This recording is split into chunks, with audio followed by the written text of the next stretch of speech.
Hey, I'm Mary Spender, and I'm excited to share this 10-minute glimpse into a full masterclass I got from electronic producer Rachel K. Collier. You might or might not be aware, but we collaborated on a course where the extended version of this video is hosted over on my site Mary Spender U, where Rachel demonstrates her music production expertise and taught me from scratch how to produce a track in Ableton live.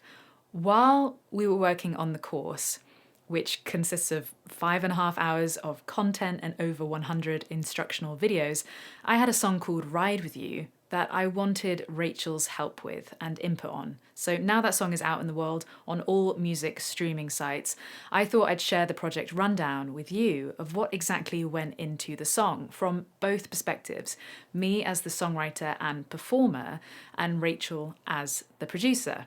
So here we go.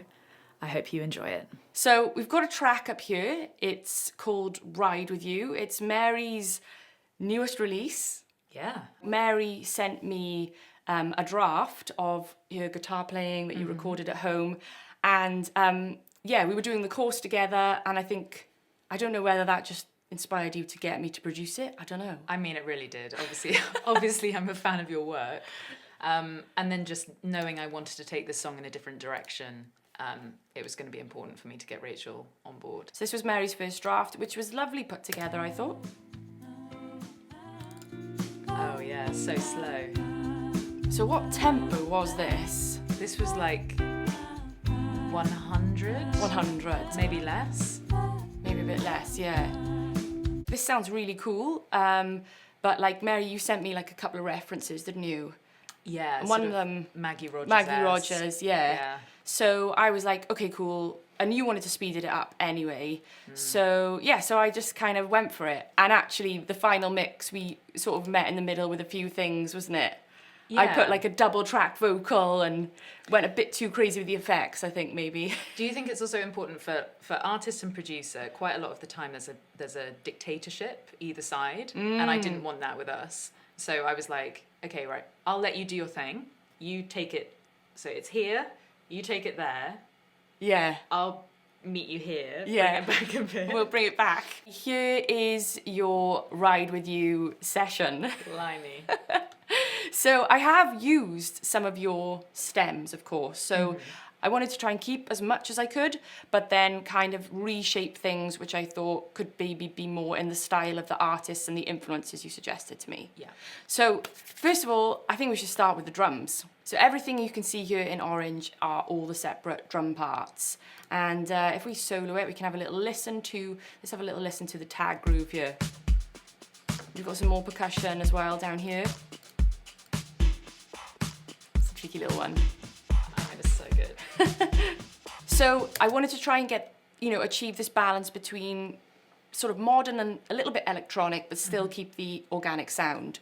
I went for the classic addictive drums, and this is similar to your groove. So I modeled it on your groove, but I knew I wanted to recreate the sounds. Yeah. So these are addictive drums. These are brilliant. So I've got all these addictive drums for like my main drum sounds here, and you can really craft these.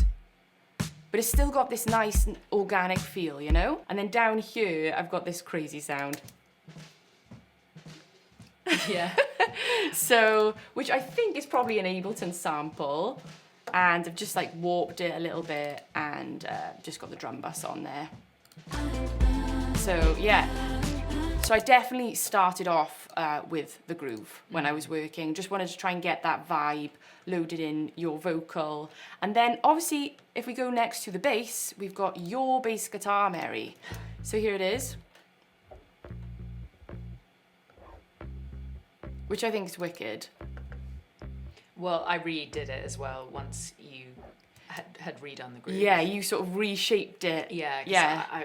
I do think it is important to, even if you have like a vibe in mind, like if the producer is going in a different direction, start to build everything out again. Like don't be too sensitive about a certain performance. If we look at your bass guitar, I've got a bit of a chain going on. Yeah. So I've got Universal Audio. I've got a couple of their plugins on here. So this is like the Fairchild. Yeah, Fairchild compression. I've got the VSM 300, which is great for like shaping the sound, saturation. Fab filters are, you know, brilliant EQs. You can really go in on these. Big fan of sound toys. So yeah, so your bass guitar, I've just sort of shaped it a little bit again to work with the track, but generally it's just a nice, it's actually a full take, which is really cool. It's not like loops or anything, which is different to my sort of more electronic productions. I'll use loops, so it's nice to see how you can blend, you know, actual playing with electronic production and to get a finished track.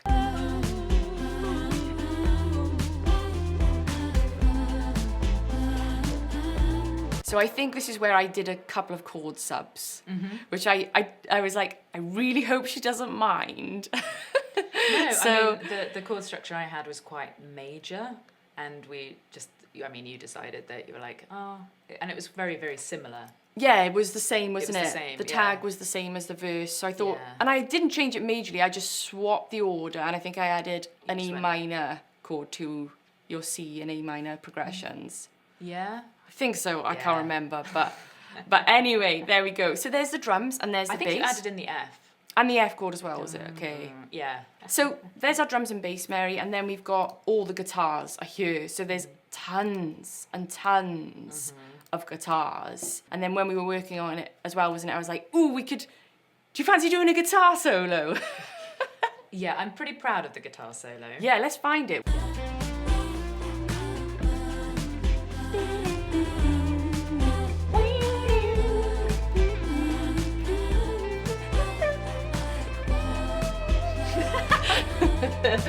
Yeah, Here we go, here we go. That was me tapping. Really? Yeah, I go like, ding, ding, Oh, no way. Yeah. I was so buzzing when you sent me that. I was like, yes. Solo it for a second. Yeah, let's solo it. Let's have a little listen. I've never tapped before in my life. So solo this part. Sounds really good. So you just hit the string on the fretboard, but with your other hand? Wow. I wouldn't know that, but that sounds sick to me. Yeah. It was so vibey, and I just stood in my studio, but I was using the aux box, my Orange Rocker 15 into the aux box, and then I was running it through my pedal board, so it was like super compressed. And I did have a touch of reverb, but I think I did leave it pretty like, because I knew you were gonna do some stuff to it. I forgot to mention I cranked up the Chupacabra fuzz from Mythos pedals, and yeah, had a lot of fun writing a different style of guitar solo. So we've had a little brief look at guitars, drums, bass. Let's have a little look now at your vocals. And let's not forget that there are some extra guitar like sparkles that you and Ben added. Yeah. So I got Ben to add some, just these little things. Yeah, I loved these, because like at first we were like, oh, maybe they're just a fill-in, and then I couldn't you get like rid of them? them. Yeah. Where's the, I added some majorly compressed Rickenbacker stuff as well. That's another guitar production tip, is have different guitars. Yeah. Because they do sound differently, and like the Rickenbacker is such a different instrument. It is more sort of like sparkly. Yeah, it sort of cuts through, doesn't it? Yeah. Because I got Ben to drop in some of the Rickenbacker stuff. I basically boss him, plug it in. Can you play that? Can you play that? Can you play that? But, you know, that's amazing. I can do that. And yeah, and then in combination with your guitars, but you can't really even notice them. Here they are, guitar power chords.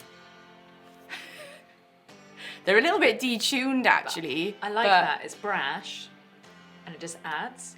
Yeah, and then your vocal, babe, and my vocals. We've got an RKC group here. I was quite happy, actually. I thought we blended nicely, because sometimes you just don't blend with people. Like, chill, isn't it? Super laid back, but then all of us as the stack. Yeah. However many in total, but I kind of like you cutting through a little bit above me, and then my voice, my main vocals coming in and being like a different timbre. Texture, yeah. I think that's really. I absolutely love really cool. Like they sometimes call it gang vocals, don't they? Oh. Yeah, like a gang vocal means like loads of vocals. Yeah. I love that. For that kind of thing though, it is kind of good. Again, it's just like the different guitars like have different voices. Yes. But obviously they do need to blend. So. But your chorus vocal then I've got on a different channel. So and your harmony track is here on a separate track. And yeah, and then down here I've got my effects. I've also got, this is very, very subtle. I don't even know if you noticed it. Little sample. I did. So that's just in the background. It only comes once in the track. And then if we have a little look, yes, we've got a few sends going on. Like I said, we've got the sidechain reverb. We've got another vocal send. This will be a slap delay. Yeah, but any questions, babe, about your song? No, I think simply like, thank you for taking it. And then also I just think the dynamic between artist and producer, I think we nailed it, if I'm honest. It was nice and easy for me, so. Yeah, like I do want to be as easygoing as I possibly can. And like, I think you want to be as easygoing as you possibly can too. And like, I think we both just know.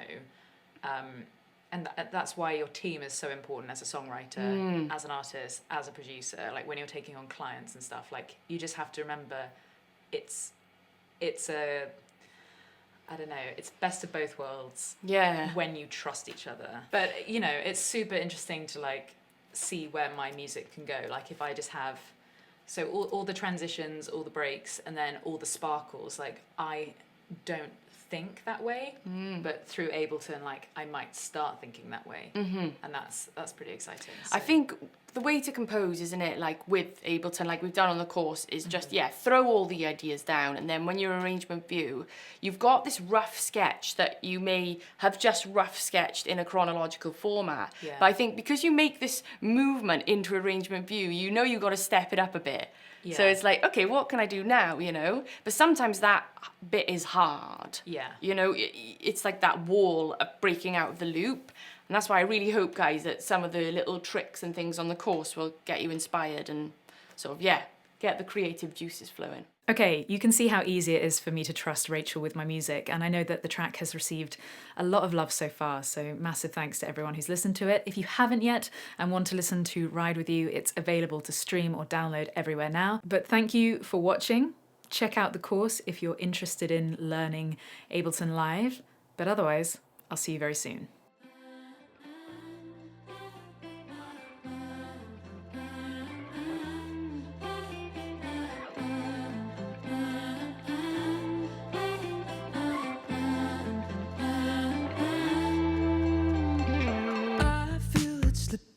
Time falling through my hands. Started off as pebbles, now it's grains of sand.